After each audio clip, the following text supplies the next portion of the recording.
Welcome to this explainer. Today we're diving into what is literally one of history's absolute earliest recorded case studies on organizational management. We're looking at a fascinating account from the ancient text of Exodus, specifically chapter 18. And it deals with a problem that's just as relevant today as it was thousands of years ago: preventing leadership burnout through effective delegation. It's just an incredible story about how a fresh set of eyes can completely revolutionize a failing system. So what actually happens when one person tries to lead an entire nation, or honestly even just a large organization, completely alone? Well, today we're exploring the critical moment when Moses, having just led the Israelites out of Egypt, realized he had become the ultimate bottleneck for his people. And as you'll see, we're going to break down exactly how an outsider's perspective brought a perfectly scalable solution to a pretty chaotic situation. Let's jump into Section 1 of Father-in-Law's Visit, an outsider's perspective in the wilderness. We're setting the scene here with a very important arrival. Jethro, the priest of Midian, who also happens to be Moses' father-in-law, arriving at the mountain of God. Grounding our explainer directly in the text of Exodus 18, we see this big family reunion that kicks off the whole event. Jethro arrives in the wilderness encampment, and he brings with him Moses' wife, Zipporah, and his two sons, Gershom and Eleazar. Actually, Moses had previously sent them home, but now they're reuniting at the mountain of God. So Moses goes out to meet his father-in-law, bowing down and kissing him, and they basically catch up on everything that's happened. Moses recounts all the incredible hardships they faced, and of course, the ultimate deliverance of the Israelites from Pharaoh and the Egyptians. Now Jethro's reaction is just immediate and joyous. Hearing how the Israelites were delivered, he proclaims, "Blessed be the Lord who has delivered you." Jethro rejoices for all the good that's been done, acknowledging that the Lord is greater than all gods. And to celebrate this massive victory, Jethro brings a burnt offering and sacrifices to God. Then Aaron comes along with all the elders of Israel to eat bread and share a celebratory meal with Moses' father-in-law. It's this really beautiful moment of connection and victory. But, that honeymoon phase doesn't last very long. Moving to Section 2, the leadership bottleneck, the unscalable system. The very next day, Jethro observes a glaring organizational crisis as Moses attempts to handle the administration of the entire camp entirely by himself. The reality of Moses' daily grind was just brutal. Take a look at this flow.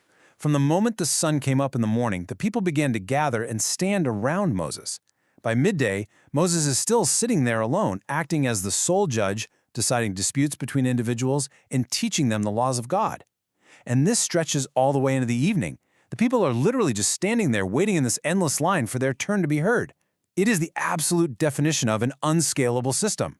So Jethro watches this agonizing process play out. And like any good father-in-law, he doesn't hesitate to point out what's going wrong. He asks Moses a very direct, piercing question. What is this that you are doing for the people? Why do you sit alone, and all the people stand around you from morning till evening? Now Moses tries to defend his process, right? He explains that the people come to him to inquire of God, and that he has to be the one to decide their disputes and make them know God's statutes. Moses feels this profound sense of duty, but he is completely blinded to the structural failure of his own methods. Okay, let's dive into this critical turning point in Section 3, Jethro's crucial advice, the breaking point. Here, Jethro cuts through Moses' justifications and delivers some much-needed, objective, and quite blunt feedback. Jethro doesn't sugarcoat anything. He tells him straight up, what you are doing is not good. He identifies the absolute inevitability of burnout here, and notice how Jethro points out two victims of this bad system, Moses and the people. Moses is absolutely going to wear himself out from the heavy burden, but the people are also being worn out by having to stand around in line all day just to get a minor dispute settled. Jethro looks at the leader of this massive movement and plainly states, you are not able to do it alone. Fortunately for us, Jethro doesn't just point out the problem and walk away, bringing us to Section 4, the blueprint for delegation, building a scalable leadership team. Jethro immediately provides a clear, actionable blueprint to distribute this crushing burden. Jethro tells Moses to look for specific qualifications to build out his new management team. And what I absolutely love about this list is that it's deeply rooted in character. He doesn't just ask for able men who have the raw competence to do the job. He specifies they must be men who fear God, trustworthy individuals, and, crucially for a judicial role, those who hate a bribe. Jethro completely understands that if you're going to decentralize power, you have to ensure the people you empower have the moral integrity to handle that authority without becoming corrupt. From there, Jethro lays out this incredibly logical step-by-step strategy. Step 1 basically redefines Moses' role. He needs to focus on the big picture. Moses is to represent the people before God, warn them about the statutes, and teach them the way they must walk. He becomes the visionary and the chief teacher. Then, step 2 is to select those qualified leaders we just talked about. And finally, step 3 is to empower those appointed leaders to handle the everyday judgments and disputes at all times. Moses gets out of the weeds so he can actually lead effectively. Now, Moses, showing a great deal of humility, listens to his father-in-law's voice. That brings us to section 5, implementing the hierarchy, decentralizing the workload. Let's see how he immediately puts this decentralized organizational structure into practice. Instead of one guy trying to manage everything, this massive population is broken down into highly manageable units. You have chiefs of thousands acting as the highest level managers, trickling down to chiefs of hundreds, chiefs of 50s, and all the way to the frontline group leaders, the chiefs of 10s. It's like a giant pyramid of support.